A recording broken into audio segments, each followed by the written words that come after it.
સહેજે આવી જાય છે. હિરણ્યકશિપુનું ઉદાહરણ પુરાણ કાળથી પ્રસિદ્ધ છે. કેવો મહાબળવાન હિરણ્યકશિપુ, પણ એને એના 5 વર્ષના દીકરા પ્રહલાદનો ડર લાગતો હતો. આવો એ હિરણ્યકશિપુ, જે હું અહીંયા નહીં મરું ત્યાં ન મર્યું એવું વરદાન ધરાવનારો હિરણ્યકશિપુ એ 5 વર્ષના બાળકથી ડરતો હતો.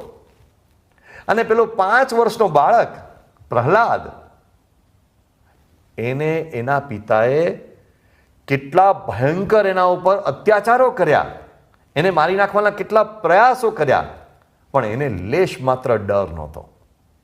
કારણ શું? ક્યાં હિરણ્યકશિપુની શક્તિ અને ક્યાંય 5 વર્ષના માસૂમ ફૂલ જેવા બાળકની શક્તિ? પણ એનું કારણ એ, હિરણ્યકશિપુને પરમાત્માનો આશ્રય નહોતો કે પરમાત્માનો વિશ્વાસ નહોતો.